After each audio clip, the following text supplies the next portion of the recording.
रामपुर नामक गांव में एक किशन नामक सब्जी वाला रहा करता था। वह सब्जियां बेचकर ही अपना गुजारा करता और उसी से पैसा कमाया करता था। वह सबको सब्जियां देता गांव में और उसी से अपनी गुजर बसर करता। किशन अकेला था, इसलिए वह खुद ही किसानों के पास जाता और उसी को सब्जी लाकर गांव में बेचनी पड़ती थी। किशन अपनी मेहनत की कमाई को बहुत संभाल कर रखता, मगर वह अपनी कमाई से संतुष्ट नहीं था। वह कुछ अच्छा और बड़ा करना चाहता था। वह रोज गांव जाता, गांव वालों को सब्जी बेचता और उससे धन कमाकर उसको जमा करता। एक दिन जब किशन गांव में सब्जी बेचने गया तो वह एक बूढ़ी औरत को देखता है जो कि सब्जी बेच रही थी। किशन वो बूढ़ी औरत को देखकर हैरान हो जाता है जो कि सब्जियां बेच रही थी। किशन सोचता है कि अरे, ये बूढ़ी औरत तो इस उम्र में भी सब्जी बेच रही है। अगले दिन जब किशन गांव सब्जियां बेचने जाता है तो देखता है कि बूढ़ी औरत पहले ही सबको सब्जी बेच चुकी है। वह जिस भी घर जाता पता लगता कि उनको सब्जी की जरूरत नहीं, वह पहले ही बूढ़ी औरत से सब्जी खरीद चुके हैं। किशन बड़ा उदास होता है और सोच में पड़ जाता है कि ऐसे कैसे चलेगा। किशन सोचता है कि कल ज़्यादा जल्दी आकर सब्जियां कुछ न कुछ बेचने का प्रयत्न करूंगा।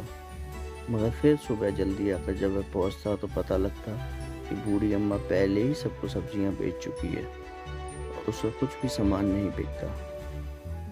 फिर किशन सोचता है कि बूढ़ी औरत इतनी जल्दी कैसे सब्जियां बेच लेती है, तो वो किशन बूढ़ी अम्मा का पीछा करने लगता है।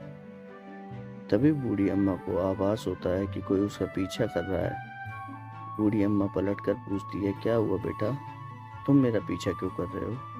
तो किशन हाथ जोड़कर उनसे कहता है, माफ़ कीजिएगा अम्मा, मगर आप इतनी बूढ़ी हैं और आप सब सब्जी सुबह ही आकर बेच जाती हैं, कैसे करती हैं? इस वजह से मेरी कोई सब्जी नहीं बिक रही और ना मैं कुछ बेच पा रहा हूँ और इसी से मैं अपना गुजर बसर करता हूँ। तो अम्मा उसको समझाती है कि तुम खेत से सब्जियाँ लाते हो और मैं अपने ही खेत में सब्जी उगाती हूँ, इसलिए मैं कभी नहीं थकती।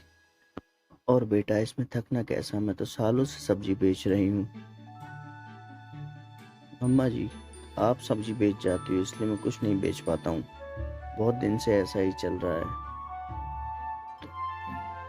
तो अम्मा कहती है कि बेटा, तुम अपने ही खेत में सब्जी क्यों नहीं उगाते? कहता है, मेरे पास इतनी ज़मीन नहीं है कि मैं सब्जी उगा कर बेचूं।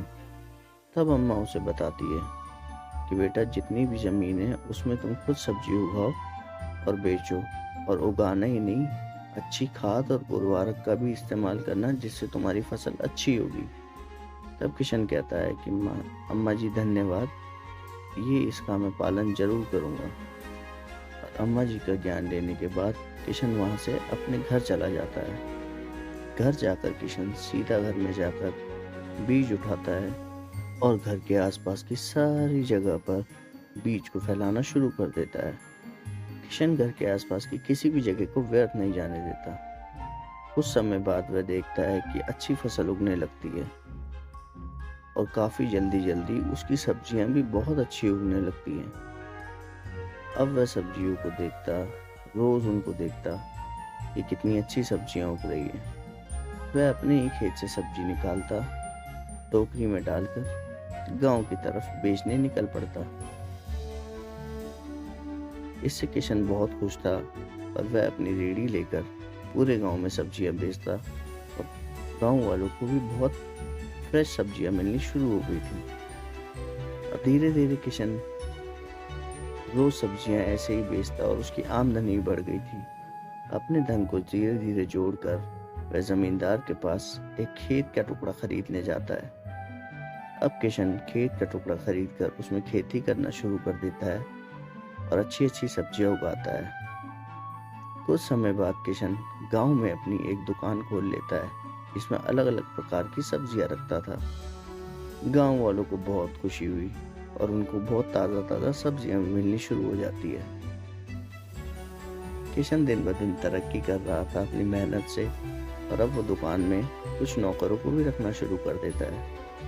कुछ समय बाद, काफ़ी तरक्की करने के बाद, किशन एक बड़ी दुकान खोल लेता है और ज़मींदार उसे देखता है कि किशन तो बहुत मेहनती है, कैसे उसने दिन रात एक करके तरक्की की है। तो ज़मींदार अपनी बेटी का हाथ किशन के हाथ में दे देता है और किशन इससे बहुत खुश होता है। अब किशन के पास एक परिवार, अच्छा व्यवसाय और एक अच्छी खेती थी और बहुत खुश परिवार था।